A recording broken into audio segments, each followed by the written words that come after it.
When we were touring the facility, I think one of the things that we talked about a lot while we were there was that, a lot of the technologies that we showcase they've been digital, right? And you can get a couple developers and you could spin something up.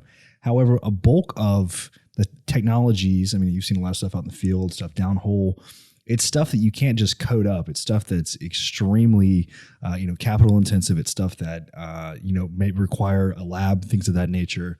And with the facilities that you guys showed, it's amazing what you guys are giving some of these startups, because think of all the new things that can be invented and the new startups can be started if they had just a little bit of help. Like, those facilities is like huge. It's like pretty much like a city, right?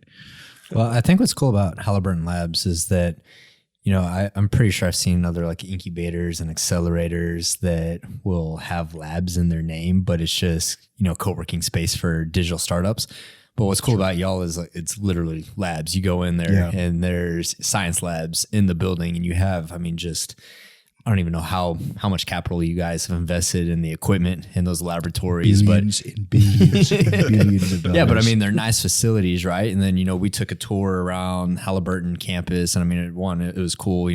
I'm walking around and I'm seeing, downhole motors and tools. I'm like, hey, I know those. I've ran those before. And so it was cool, seeing where they were manufactured. But, just having all of that, having all those facilities and resources, and then you guys also dedicate, technical expertise, engineering resources to these startups. So I think that that's really important because, when you're in energy, there are so many high barrier startups where you need access. You guys have so you just launched several months ago officially, and you have your first company in Halliburton Labs. Remind me of the name real quick. It slipped my mind. Nanotech Inc. Nanotech, yeah. And so Nanotech, they have this, is it fair to describe it as an insulation, like a fireproofing insulation? It's one of the main products that they have. I think of them as a material science company. Okay. So they're formulating a lot of different things. They're specialized materials formulatable into epoxies, into polymers. They're developing a drywall version of it. And so it's definitely one of the things that attracted us to them, and vice versa, was that they're an energy conservation game changer. And so it's interesting there because you look at it, these guys were cooking this up in their garage in their neighborhood, Breaking Bad style, who knows what chemistry's going on there. And then you guys, HOA was calling. The HOA was my HOA gets pissed off if I'm making a workbench out in the driveway, so I'm sure that their HOA wasn't happy with them. But you guys come in and say, hey, look, we're going to give you the facilities to really commercialize the product and do testing. And, you're going to have the office space, the lab, you're going to have technical expertise. And so there's a ton of value add there. I think you use that term, putting this industrial wrapper around the technology and helping them to commercialize it and actually take it to the market. I think that that's really valuable. And if you look at a lot of incubators and accelerators, sometimes it's questionable, giving away equity in your company, is there really a fair value trade there? But here it seems to make a lot of sense. Yeah, and it's great that you guys have had the opportunity to see it, because one of the challenges, certainly in kind of the COVID environment, people aren't traveling as much and having conversations. In the last 24 hours, I've talked to 2 or 3 companies, one in the Pacific Northwest, one out of MIT. And because the model is unique, and when they hear accelerator, it's exactly what you described, Collin. They have sort of this mentality of what that looks and feels like. And so there's conversations about like, well, what does that access really look like, and what does that mean?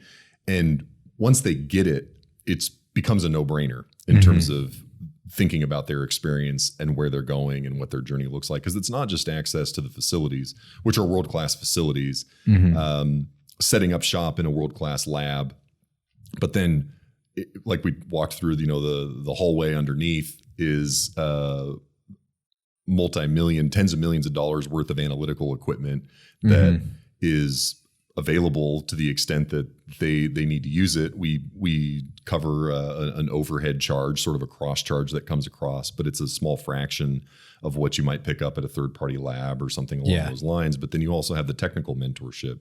So we've had some conversations with Nanotech around best practices on design of experiment, for example, and some kind of basic things that we're sort of used to in kind of corporate innovation and things that we deal with all the time, and people that are professional in that. And a 30-minute conversation, I think, with the right person at Halliburton, whether that's from a technical perspective, whether that's logistics or procurement or HR or some other support function, can save an early stage company months and months of headache and hundreds of thousands, if not millions of dollars. And so, a comment that I made to a company this morning was, you're an early stage company. You guys are first time founders.